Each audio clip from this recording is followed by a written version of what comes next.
Bonjour à tous, je suis Patricia Touré. Je reviens encore avec une nouvelle vidéo pour vous parler des finances. Comment gérer correctement ses finances. En effet, si vous voulez investir pour plus tard, commencer à économiser soit pour investir, soit pour vos enfants ou simplement être beaucoup plus à l'aise plus tard, il faut penser à gérer ses finances correctement. Peu importe le montant que vous gagnez, vous avez toujours la possibilité de épargner un tout petit peu et de gérer au mieux vos finances. Alors, je vais vous donner quelques petites astuces pour vous aider à, à, à bien gérer vos finances. Dans un premier temps, ce qu'il faut faire, c'est d'abord faire un état des comptes, un état des lieux en sorte de vos comptes, de vos finances. C'est-à-dire que vous prenez un cahier ou un fichier Excel, peu importe, avec l'outil avec lequel vous êtes beaucoup plus à l'aise. Vous prenez un cahier par exemple et vous allez faire un état de vos dépenses sur le mois. C'est-à-dire que vous allez faire en deux parties, donc les dépenses fixes qui sont comme le loyer, l'assurance ou autre, et vous allez faire une autre partie qui sont les dépenses variables.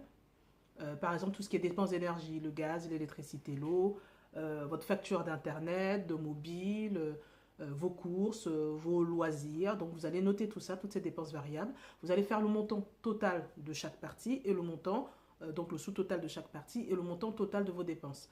Donc en fonction du solde que vous avez, c'est ce que vous pouvez potentiellement épargner. Je vais vous expliquer comment vous pouvez épargner encore un peu plus. Donc, quand vous avez fait cet état des lieux de vos comptes, de vos dépenses, sur un mois, par exemple, vous allez regarder les dépenses sur lesquelles vous pouvez économiser. Le loyer, bon, on peut discuter avec le propriétaire, mais pour qu'il vous accorde une remise, bon, il faut avoir de solides arguments. Sinon, sur les dépenses d'assurance, vous pouvez très bien comparer les assurances en ligne et voir celle qui est peut-être la plus appropriée à votre cas et peut-être gagner quelques sous. Vous avez aussi la possibilité sur vos dépenses variables de pouvoir faire des comparatifs sur Internet. Aujourd'hui, il y a beaucoup d'outils dessus sur Internet pour comparer les offres mobiles. Par exemple, si vous n'utilisez pas votre Internet toute la journée dans le métro ou au boulot, vous n'avez pas besoin de prendre un abonnement qui coûte cher. Vous pouvez très bien prendre un abonnement basique proposé par une société de télécommunications assez connue, une offre basique, et puis le soir, tout simplement, vous connectez à votre Wi-Fi ou le week-end à votre Wi-Fi pour pouvoir connecter sur Internet. Vous avez cette possibilité, ce qui fait que ça vous réduit au niveau de vos consommations mobiles. Vous avez aussi la possibilité de pouvoir négocier des remises auprès des commerçants, acheter quand il y a des promotions, quand il y a des soldes. Vous avez toutes ces possibilités-là de négocier, de pouvoir réduire vos dépenses pour pouvoir économiser un peu. Vous avez aussi la possibilité, quand vous avez fait cet état des comptes et de vos dépenses, de regarder justement toutes les choses qui sont chez vous, qui dorment, qui prennent la poussière, dont vous n'avez pas l'utilité, de les nettoyer et de les mettre sur le bon coin ou de le mettre sur eBay, de les vendre pour pouvoir récupérer quelques sous et les mettre dans votre enveloppe. Ce qui permet qu'effectivement vous débarrassez des choses inutiles chez vous, et ça vous permet de pouvoir gagner un peu d'argent. Ou alors, si vous ne voulez pas les vendre, vous pouvez très bien les offrir à d'autres personnes qui en auront l'utilité. Donc là, c'est la première étape, donc faire un état de tout ce que vous avez, de vos dépenses et de ce que vous avez, et voir là où vous pouvez faire des économies, des remises au mieux. Ensuite, la deuxième partie, quand vous avez fini de faire cet état des lieux de vos comptes, on va travailler sur l'épargne. Qu'est-ce que vous pouvez mettre tous les mois ou toutes les semaines de côté pour pouvoir avancer dans votre projet. Par exemple, pour l'épargne, il faut penser à faire deux épargnes. Une épargne simple, que j'appelle une épargne simple, c'est une épargne que vous mettez tous les mois automatiquement sur votre compte qui va vous permettre plus tard, par exemple, de pouvoir investir dans un bien immobilier ou peut-être un autre projet, un voyage autour du monde, je ne sais pas, mais voilà, un projet qui pourra vous servir beaucoup plus tard. Cette épargne-là, par exemple, vous pouvez décider de mettre 10% tous les mois sur votre compte. En général, oui, effectivement, les gens parlent de 10%. Bon, si vous estimez que 5% dans un premier temps, c'est mieux pour vous, vous pouvez commencer avec 5% en vous disant que au fur et à mesure, vous allez l'augmenter. Peut-être au bout de 6 mois, vous allez augmenter à 7% et après à 10% et après dépasser.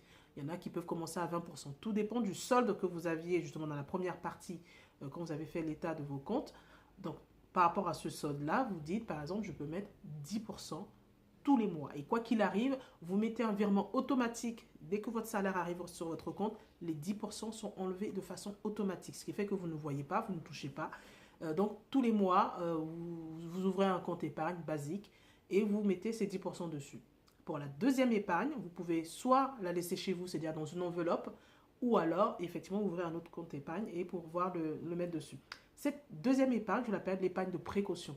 Cette épargne-là, en fait, en général, on estime qu'il faut la faire entre 3 et 6 mois de vos dépenses habituelles. C'est-à-dire, par exemple, sur votre état des comptes que vous avez fait dans la première partie, si vous avez estimé que pour 1 000 € de revenus mensuels,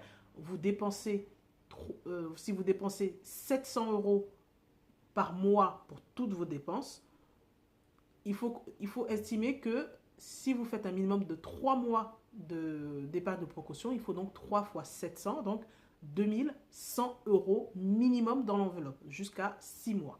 Donc après, c'est vous qui voyez, donc de 2100 jusqu'à 4200 € d'épargne de précaution. Cette épargne, elle va servir à quoi?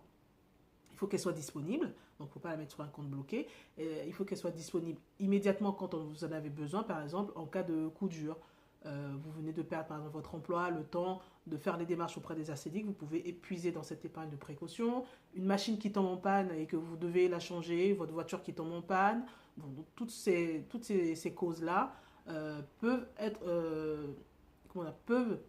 justifier d'utiliser justement l'épargne de précaution. Donc pensez dans cette deuxième partie, établir les deux épargnes, l'épargne simple et l'épargne de précaution. Et dans la troisième partie, ce que vous pouvez faire, c'est établir un budget. Vous allez établir un budget pour chaque dépense.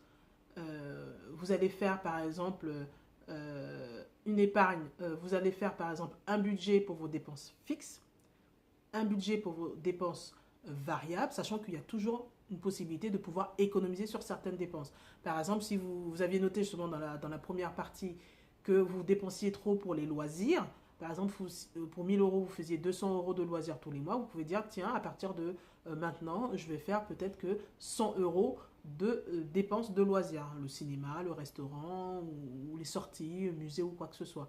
Vous pouvez très bien réduire au fur et à mesure. Attention, cette vidéo n'est pas faite pour vous dire de ne pas dépenser, de vivre dans l'austérité ou autre. Non, c'est juste pour être lucide dans vos dépenses, savoir où l'argent part et ce que vous pouvez faire de votre argent pour plus tard. Parce que si effectivement vous dépensez tout, si demain vous voulez aller justement devant un banquier pour faire un investissement locatif ou un investissement de résidence principale, il va vous demander si vous avez une épargne. Et si vous savez montrer au banquier que vous savez gérer votre argent correctement, il sera plus enclin à vous faire confiance et à vous donner plus facilement le crédit qu'autre chose. Donc voilà, toutes ces petites astuces-là, c'était pour vous diriger vers une gestion des finances beaucoup plus concrète. Donc d'abord, faire un état des comptes de vos dépenses. 2, penser à faire 2 épargnes. Et 3, penser à faire un budget pour chaque dépense. Donc voilà, c'était encore quelques petits conseils sur la gestion des finances. J'espère qu'elle vous a plu.